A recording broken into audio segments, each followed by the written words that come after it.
Hello അസ്സലാമു അലൈക്കും. ഇന്ന് ഞാൻ നല്ല സ്വീറ്റ് ആയിട്ടുള്ള അതുപോലെ നല്ല ക്രിസ്പി ആയിട്ടുള്ള ഒരു സ്നാക്കുമായിട്ടാണ് വന്നിട്ടുള്ളത്.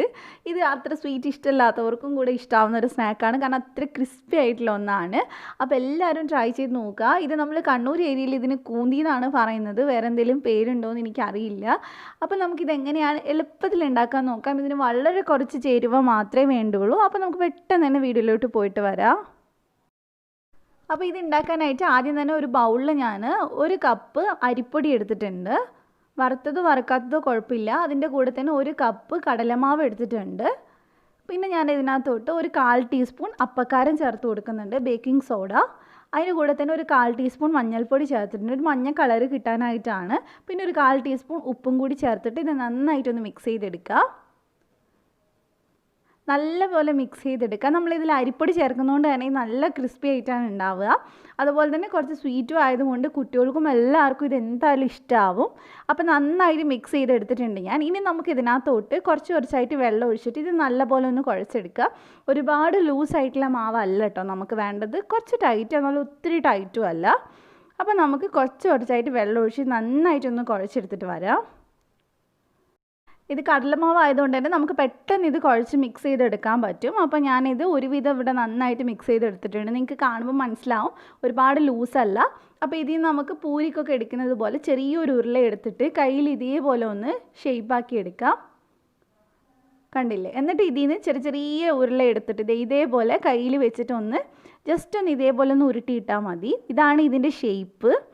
പണ്ടൊക്കെ ഇങ്ങനെയാണ് ചെയ്തു വരുന്നത്. എനിക്ക് തോന്നി ഇപ്പോൾ ഇത് അച്ചിൽ, നമ്മുടെ ഇടിയപ്പത്തിൻ്റെ അച്ചില്ലേ, അതിനകത്ത് കുറച്ചുകൂടെ വലുപ്പമുള്ള ഹോളുള്ള അച്ചിലിട്ടിട്ടാണ് ഇപ്പോൾ ഇത് ചെയ്തെടുത്ത് കാണുന്നത്. അപ്പോൾ നമ്മൾ പണ്ടേ ഇങ്ങനെയാണ് ചെയ്യാറുള്ളത്, അതുകൊണ്ട് ഞാൻ ഇങ്ങനെ കാണിച്ചതേ ഉള്ളൂ. അപ്പോൾ നിങ്ങൾക്ക് വേണമെങ്കിൽ ഇടിയപ്പത്തിൻ്റെ അച്ചിൽ ചെയ്യാം. ഇടിയപ്പത്തിൻ്റെ അച്ചല്ല കേട്ടോ, അതിലും വലിയ ഹോളുള്ള അച്ചാണ്. നമ്മൾ മിക്സർ ഉണ്ടാക്കുന്നതിനേക്കാൾ ഇച്ചിരിയും കൂടെ വലുപ്പമുള്ള ഹോള്. അപ്പോൾ അല്ലാത്തവർക്ക് ഇങ്ങനെ ചെയ്തെടുത്താൽ മതി. ഇത് വീട്ടിൽ എങ്ങനെയാണ് ചെയ്യുന്നത് അതുപോലെ കാണിച്ചതേ ഉള്ളൂ. അപ്പോൾ ഞാനിതെല്ലാം ചെയ്തെടുത്തിട്ടുണ്ട്. ചെയ്യുമ്പോൾ എല്ലാം ഒരേ വലുപ്പത്തിന് തന്നെ ചെയ്തെടുക്കാൻ നോക്കുക, അപ്പോഴാണ് നമുക്ക് കറക്റ്റായിട്ട് വെന്ത് കിട്ടുക. അപ്പോൾ ഇനി നമുക്കിത് ഫ്രൈ ചെയ്യാനായിട്ട് ഓയിൽ ഒഴിച്ച് കൊടുക്കാം. അപ്പോൾ ഓയിൽ ഒഴിച്ചതിന് ശേഷം അതൊന്ന് ചൂടാകുമ്പോൾ നമുക്കൊരു മീഡിയം ചൂട് മതി. ഒരുപാട് ചൂടിലിട്ട് കഴിഞ്ഞാൽ പെട്ടെന്ന് പുറംഭാഗം കളറ് വരും, ഉള്ളു വേവേയില്ല. കാരണം ഉള്ളി നന്നായിട്ട് വെന്താലേ ഇത് നല്ല ക്രിസ്പി ആയിട്ട് കിട്ടുള്ളൂ. അപ്പോൾ കുറച്ച് നമുക്ക് ഇട്ട് കൊടുക്കാം. ഇതേപോലെ തന്നെ ഒരു ഫ്രൈ പാനൊക്കെ ആണെങ്കിൽ നമുക്ക് കുറേ ഒരുമിച്ചിട്ട് ഫ്രൈ ചെയ്യാൻ പറ്റും. അപ്പോൾ ഒന്ന് ജസ്റ്റ് 1 മിനിറ്റ് കഴിയുമ്പോൾ ഇടയ്ക്ക് ഇതേപോലെ സ്പൂൺ ഇട്ടിട്ട് ഒന്ന് ഇളക്കിയിട്ട് കൊടുക്കുക, എന്നാലേ നന്നായിട്ട് വേവുള്ളൂ. എല്ലായിടെയും നല്ലപോലെ വേവണം, ക്രിസ്പി ആയിട്ട് കിട്ടണമെങ്കിൽ.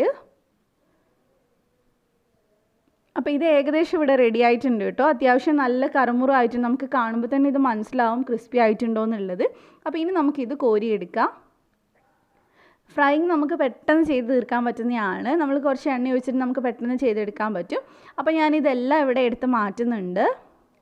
ഇത് കുറച്ച് തണുക്കുമ്പോൾ കുറച്ചും കൂടി ഒന്ന് ക്രിസ്പി ആവും. അപ്പോൾ നമുക്കിതെടുത്ത് മാറ്റാം. ഇനി ഇതേപോലെ തന്നെ നമുക്ക് ബാക്കിയുള്ളത് ഇട്ടൊന്ന് ഫ്രൈ ചെയ്തെടുത്താൽ മതി. ഈ കൂന്തി തന്നെ നമ്മൾ സ്പൈസി ആയിട്ടും അതേപോലെ തന്നെ സ്വീറ്റ് ആയിട്ടും കിട്ടാറുണ്ട് നമുക്ക് ബേക്കറിയിലൊക്കെ.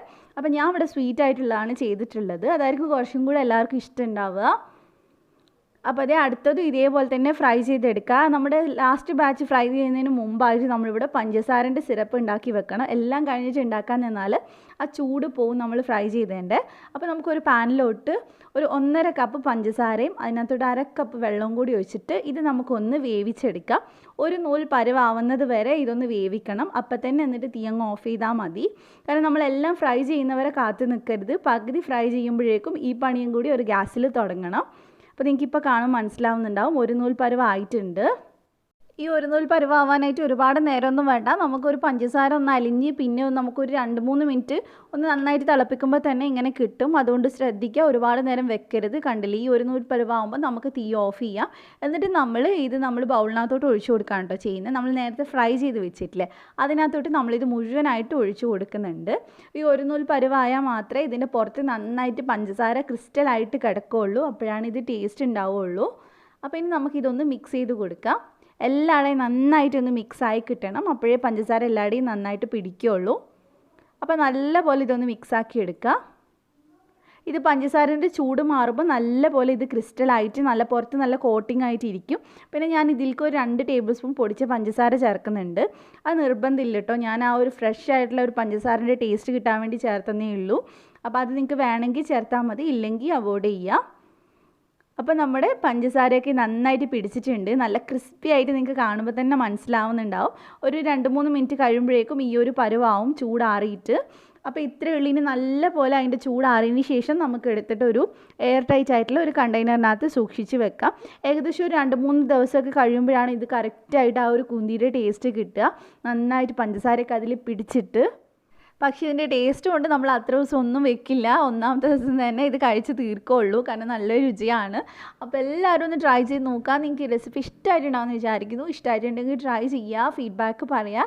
അപ്പോൾ ഈ ചാനൽ സബ്സ്ക്രൈബ് ചെയ്യാത്തവരുണ്ടെങ്കിൽ ഒന്ന് സബ്സ്ക്രൈബ് ചെയ്തിട്ട് ബെല്ലിൽ ക്ലിക്ക് ചെയ്യുക, എന്നിട്ട് ഓളും കൂടെ ക്ലിക്ക് ചെയ്യുക. എന്നാൽ മാത്രമേ ഞാൻ വീഡിയോസ് ഇടുന്ന സമയത്ത് നോട്ടിഫിക്കേഷൻ വരുള്ളൂ. അപ്പോൾ ഇതേപോലെ തന്നെ മറ്റൊരു അടിപൊളി വീഡിയോ ആയിട്ട് ഇൻഷാ അല്ലാഹ് നമുക്ക് വീണ്ടും കാണാം. Thank you for watching.